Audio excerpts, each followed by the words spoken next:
Bonjour à tous. Donc, depuis plusieurs années, le Cercle d'Argenteuil a pris le parti de travailler sur un très large spectre de modes au quotidien dans le pays d'Auray.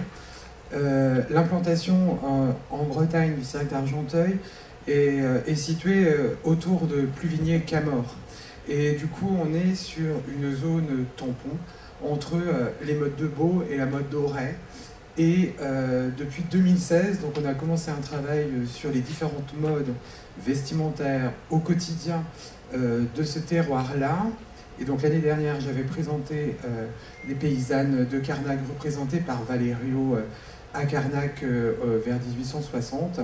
Et aujourd'hui, je vais vous présenter le costume d'homme qui a été représenté par Delaunay en 1876. Je pensais qu'il y avait une projection du tableau, mais c'est pas grave, il n'y a pas de projection du tableau. Les jurés ont la chance de l'avoir dans leur dossier. En fait, Delaunay est un peintre du 19e siècle qui est réputé dans le domaine de l'art pour être un portraitiste et un grand peintre de peinture murale.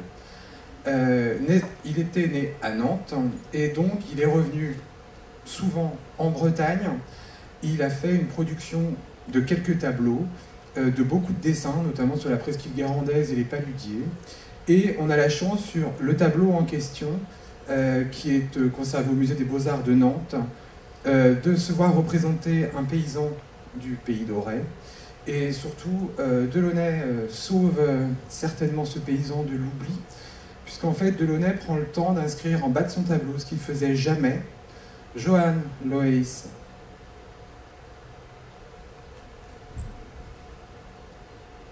Eh bien, j'ai oublié son nom de famille.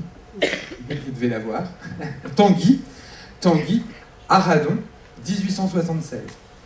Alors c'est très rare parce qu'en fait, il ne le fait jamais. Ni au dos, et encore moins au devant. Il écrit jamais qui sont les sujets de ses tableaux sur les tableaux. Une petite recherche rapide dans les archives de la commune d'Aradon nous permettent de trouver un Jean-Louis Tanguy, né en 1851 dans une famille de laboureurs. Et donc, on comprend bien que quand le peintre a rencontré celui qui allait devenir son modèle, il lui a demandé son nom, qui ne lui a pas prononcé son nom Jean-Louis, parce que pour lui, il ne s'appelait pas Jean-Louis en breton, il s'appelait Johann Loïs. Et du coup, il a noté tout ça, ce qui nous a permis de pouvoir savoir qui était cette personne. Et contrairement à beaucoup de représentations, qu'elles soient photographiques ou qu'elles soient picturales, on ne sait pas qui sont les modèles qui sont représentés, et donc c'est toujours relativement difficile de savoir de quoi on parle exactement. Sur le tableau, qui est considéré comme une représentation du monde paysan rural, c'est un portrait social. On cherche à faire comprendre qu'est-ce que c'est la vie de ces gens-là à l'instant où le peintre est venu. Donc on va aussi accentuer un petit peu ce côté travailleur, en lui remontant les manches, en le mettant, il est pieds nus. Est-ce qu'il travaillait vraiment pieds nus au champ? Peut-être, peut-être pas. En tout cas, le peintre a choisi de vraiment présenter cette personne-là au travail. Il porte une chemise de chambre qui est, si elle n'a pas de boutons, en tout cas ils ne sont pas fermés, donc elle est largement ouverte, elle est ouverte sur sa poitrine. Il porte un gilet qui semble avoir des parements de velours, qui semble avoir en tout cas exactement la coupe qu'on va trouver sur le secteur d'Auray jusque la fin de la mode, avec des revers de velours, des poches de velours, et le reste du costume plus couramment en satin, de coton ou de laine ou en autre matière. Il porte un pantalon en grosse toile qui est clair, mais qui vraisemblablement pouvait aussi être foncé. Et ce gilet a des manches. Le choix du cercle a été de se poser la question, est-ce que c'est un gilet qu'on fabrique pour le travail, ou est-ce que c'est un gilet qu'on recycle pour aller au travail? Donc on n'a pas choisi, on a choisi de ne pas choisir, on a produit les deux, on a produit des gilets en velours côtelé qui ont exactement la même coupe stricte que sur le secteur d'Auray pour le vêtement de cérémonie, avec un double boutonnage croisé, des revers, des poches et un col qui généralement est porté droit, relevé. On a donc produit ces gilets en velours côtelé noir, on leur a ajouté des manches bleues. Et la deuxième solution a été de construire un gilet de cérémonie neuf, de le râper, de l'user, de le laver, de le frotter avec du papier de verre pour réussir à avoir quelque chose qui a été beau à un moment donné et qui devient moins beau. Et pour le finir, on va le passer en vêtements d'usage au quotidien et le porter pour aller au travail. Il est coiffé d'un chapeau. Sur le tableau, c'est un chapeau de paille avec des velours noirs. Mais ça pouvait aussi être, puisqu'on est probablement en été au moment de la représentation de ce tableau, ça pouvait être pour l'hiver, le chapeau topé, ou un chapeau aussi pareil, en état d'usage pour le coup, abîmé, auquel on a enlevé éventuellement le velours si vraiment il était trop moche, et du coup on le finit de cette manière-là. Donc on peut aussi imaginer que sur le tableau il est pieds nus, mais qu'il pouvait aussi être chaussé éventuellement de souliers, ou qu'il pouvait porter des sabots de bois, qui étaient la chaussure quotidienne sur ce secteur. Voilà pour la présentation de ce costume.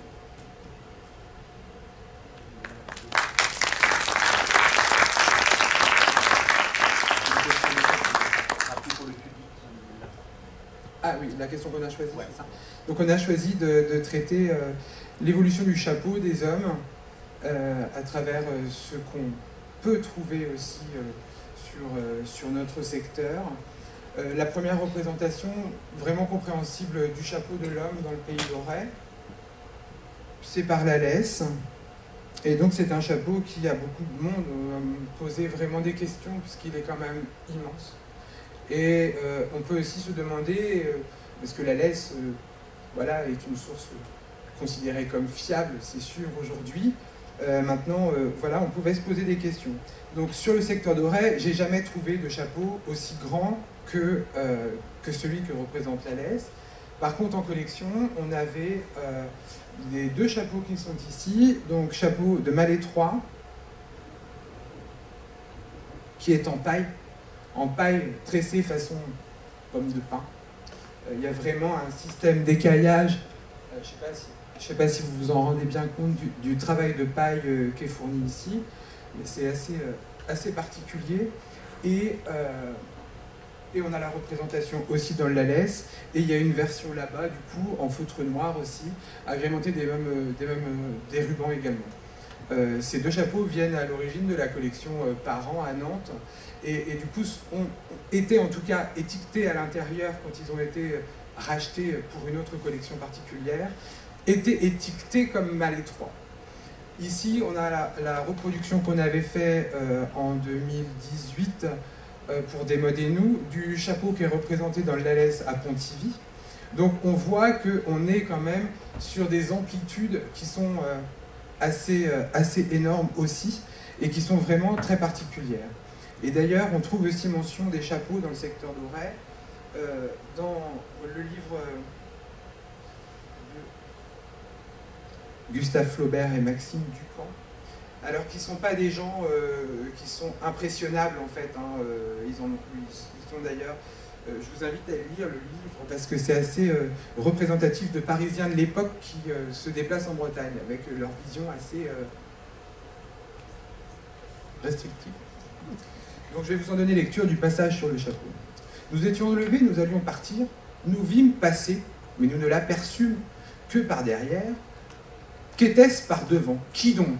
Le chapeau. Quel chapeau? Un vaste et immense chapeau qui dépassait les épaules de son porteur et qui était en osier. Quel osier? Du bronze plutôt. Planisphère dur et compact, fait pour résister à la grêle, à la pluie. La pluie ne le traversait point, que le temps devait que durcir et fortifier. L'homme qu'il recouvrait disparaissait en dessous et avait l'air d'y être entré jusqu'au milieu de son corps. Et il portait cependant, je l'ai vu tourner la tête. Quelle constitution, quel tempérament il avait donc, quels muscles cervicaux, quelle force dans les vertèbres, mais aussi quelle ampleur, quel cercle ce chapeau. Il projette une ombre tout autour de lui, et son maître ne doit jamais jouir du soleil. Ah, quel chapeau! C'est un couvercle de chaudière à vapeur surmonté d'une colonne. Ça ferait un four en y pratiquant des meurtrières. Il y a des choses inébranlables, le simplon et l'impudence des critiques des choses solides, l'arc de l'étoile et le français de la bruyère, des choses lourdes, le plomb, le bouilli et Monsieur Nissard, des choses grandes, le nez de mon frère, l'Hamlet de Shakespeare, la tabatière de Bouillet, mais je n'ai rien vu d'aussi solide et inébranlable, d'aussi grand et d'aussi lourd que ce chapeau de Plouharnel, et il avait une couverture en toile cirée. Ce qui confirme aussi ce qui est écrit dans la laisse et qui n'est pas forcément facile à comprendre pour nous, que le chapeau qui présente la laisse, il met bien qu'il est en osier, et il met bien qu'il est recouvert de toile cirée. Donc la toile cirée de l'époque, c'est pas la toile cirée de votre cuisine. C'est du lin ou du coton qui va être enduit à l'huile de lin et ça va proférer au chapeau, du coup, une imperméabilité à toute épreuve, effectivement. Et la laisse, dans son dessin aussi, marque que en haut du chapeau, il y a une pastille rouge sur laquelle est brodée l'année de confection du chapeau. C'est quelque chose qui disparaît par la suite. Alors après, aux alentours de 1880-1900, le chapeau va prendre finalement une ampleur beaucoup plus raisonnable. Toujours pareil, qu'on soit sur la paille ou qu'on soit sur, qu'on soit sur un travail de chapeau de paille ou qu'on soit sur un travail de feutre taupé, l'amplitude est quasiment la même. La façon de poser les velours prend sa forme définitive. C'est toujours un ruban de velours relativement large, à peu près 12-15 cm, qui est monté avec des pinces, exactement le même travail qu'on va trouver sur les robes des femmes. C'est vraiment une technique qui est propre, enfin pas à Auray du coup, mais qui est propre au secteur de Pontivy, de Beau, d'Auray. Tout le monde travaille le velours comme ça, ils ne doivent pas savoir faire autrement que comme ça. Et la dernière évolution vraiment du chapeau, donc celui-là il a été fait pour moi par une couturière dans les années 80. Donc en fait on voit que les coques de chapeau ne sont plus taupées puisque ça n'existait plus. Alors maintenant il y a des entreprises qui vont en refaire, donc c'est simple, qui en refont. C'est simplement une coque de feutre ronde et du velours, pour le coup de nylon, qui a été posée exactement de la même manière que... donc là, la couturière qui l'a fait, quand elle me l'a fait en 89, elle avait 90 ans. Quoi. Donc en fait, elle a fait ce qu'elle connaît de son quotidien. Pour le deuil, la marque du deuil sur les chapeaux était...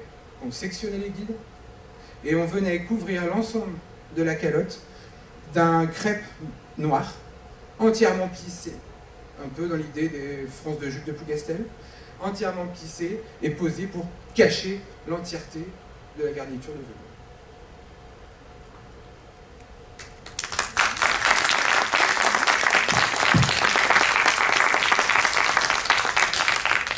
Donc on va passer aux questions. Donc je rappelle, moi je ne fais que porte-parole du jury, je me pose les questions du jury, moi je ne note pas, j'ai un rôle très sympa.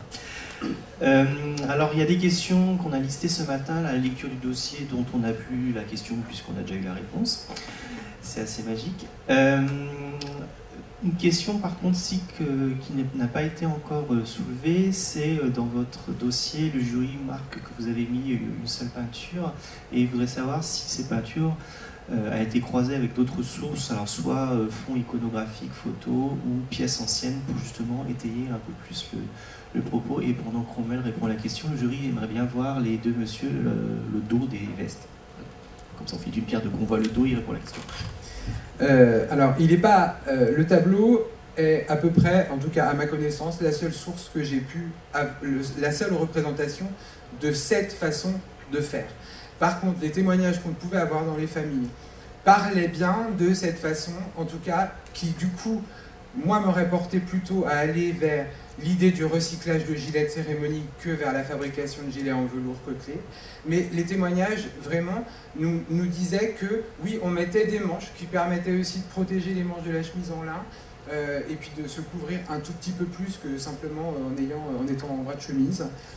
Par contre, du coup, on voit pour le costume, l'autre costume que je présenterai pour aujourd'hui, on voit une photo des frères Géniaux où il y a des petits garçons qui mangent autour du puits et on voit bien qu'ils ont des gilets avec des manches d'une autre couleur que le gilet, d'une autre matière aussi. Donc ça montre bien que c'était quelque chose qui était courant. Et en fait, on ne trouve pas ça spécifiquement dans le secteur d'Auray, ça existe partout. Par contre, ce qui est particulier au secteur d'Auray pour le coup, mais qui est particulier à chacun des autres secteurs en Bretagne, c'est que c'est vraiment la forme du gilet traditionnel qui est reprise et pas un gilet standard de base, une forme très, très simple courante, quoi. Alors, dans l'oreillette, on souffle, maintenant qu'on voit le dos, le choix du lassage dans le dos en termes de martingale. Alors, le choix du lassage, sur les vieux gilets du secteur d'Auray, c'est généralement du lassage et pas de la martingale. C'est toujours ce genre de tissu, donc c'était pas vraiment ça. Là, pour faire ça, on a utilisé de la laisse de lit. C'était un coton gratté, qui fait des pouloutes aussi, pareil. C'est un coton gratté qui était généralement dans les bleus, qui pouvait même aller sur du foncé comme ça, plus un bleu un peu indigo. Et ce système de lassage se trouve toujours jusqu'à 1920 pour les derniers à qui on a fait fabriquer des costumes pour les derniers aux alentours de 1920. Là, oui, la martingale en métal qu'on connaît à peu près tous va arriver sur ce gilet. Mais au 19e siècle, le moyen de serrage de ces gilets sont les lassages dans le dos. Et une dernière question, parce que le temps est passé. Faut que je reformule. Ah oui. Donc vous dites avoir donc des doutes sur l'existence des boutons sur les chemises. Donc pourquoi ce choix? Donc qu'est-ce qui a orienté ce choix finalement d'en mettre voilà. Le choix, c'est qu'on avait des chemises. Moi, en tout cas, j'avais cette chemise qui était ancienne. Elle en a des boutons. C'est une dans laquelle je rentre aussi, ce qui est déjà aussi un choix. Et en fait, j'ai jamais vu, en tout cas, j'ai jamais vu de chemise avec un col monté dessus. Et là, il y a un col monté dessus. J'en ai jamais vu qui n'ont pas de boutons de vieille. J'en ai pas une, quoi. Même une petite, même une qui me va pas, j'en ai pas. Donc, j'ai pas vu la pièce. Voilà, simplement. Eh bien, merci. Merci.